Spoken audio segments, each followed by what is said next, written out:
기다리고 기다리던 3기 신도시 사전 청약의 구체적인 윤곽이 나왔습니다. 국토교통부는 오는 7월부터 연말까지 3기 신도시를 비롯한 공공택지에서 총 32,200가구를 사전 청약으로 공급할 예정인데요. 그러나 사전 청약이라는 제도가 생소해서 어떻게 준비해야 할지 헷갈리는 분들도 많으실 텐데요. 사전 청약 반드시 알아야 할 12가지를 꼽아봤습니다. 하나, 사전 청약 신청자의 기본 요건은 무주택자, 청약저축 또는 주택청약 종합저축 가입자, 해당 지역 거주자 등 3가지를 충족해야 합니다. 둘, 지구별로 거주기간에 따라 우선 공급 비율이 다른데요. 대규모 택지개발지구의 경우 주택건설 지역이 서울 또는 인천이면 서울 또는 인천에 1년 이상 거주한 사람한테 50%를 우선 공급하고 남은 50%는 경기, 서울, 인천 거주자에게 공급합니다. 주택건설 지역이 경기도라면 해당 시군에 1년 이상 거주한 사람에게 30%를 우선 공급하고 나머지 20%는 경기도 6개월 이상 거주자에게, 나머지 50%는 경기, 서울, 인천 거주자에게 공급합니다. 셋, 수도권 기준 1순위는 입주자저축 가입 1년경과 12회 납부한 사람이고요. 투기과열지구나 청약과열 지역의 1순위는 입주자저축 2년경과 24회 납부해야 되고 세대주에 5년 내 당첨 사실도 없어야 합니다. 넷, 1순위 경쟁 시 무주택 기간이 3년 이상인 사람에게 우선권이 돌아갑니다.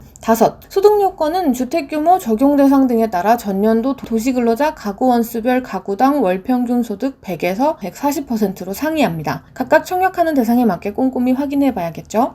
여섯, 이번 사전 청약은 특히 신혼부부들이 기대해 볼 만합니다. 사전 청약 물량의 75%가량을 신혼희망타운이나 신혼부부 및 생애 최초 특별공급으로 공급하거든요. 전체 공급량의 절반 수준인 14,000가구를 신혼희망타운으로 공급하고요. 나머지 16,200가구 중 55%인 8,910가구를 신혼부부 특공, 생애 최초 특공으로 공급합니다. 7. 사전 청약 당첨자 및 그 세대에 속한 자는 다른 분양주택의 사전 청약 신청이 불가합니다. 다만 사전 청약이 아닌 다른 분양주택의 일반 청약엔 신청이 가능하지만 일반 청약에 당첨될 경우 사전 청약 당첨된 지구의 본청약은 불가합니다. 8. 사전 청약 당첨자와 그 세대에 속한 자는 본청약한 주택의 입주 시까지 무주택 요건을 유지해야 합니다. 그래서 사전 청약 당첨 후에 주택을 구입하면 본청약 신청이 안 되는데요. 다만 사전 청약은 사전 청약 입주자 모집 공고 시점을 기준으로 소득이나 자산 등의 자격 요건을 심사하고 사전 청약 당첨자로 선정된 이후엔 소득이나 자산 요건을 추가로 심사하지 않습니다. 가령 사전 청약 때 소득 기준을 충족했는데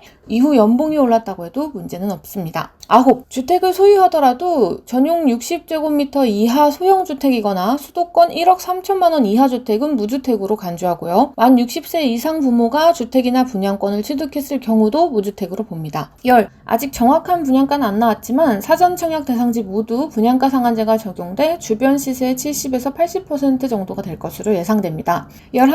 차수별로 15일 전후로 청약 공고문이 공고됩니다. 다만 사업 추진 과정에서 변동될 수 있으니 3기 신도시는 청약 일정 알림이 서비스를 신청하면 정확한 공고일을 사전에 안내받을 수 있습니다.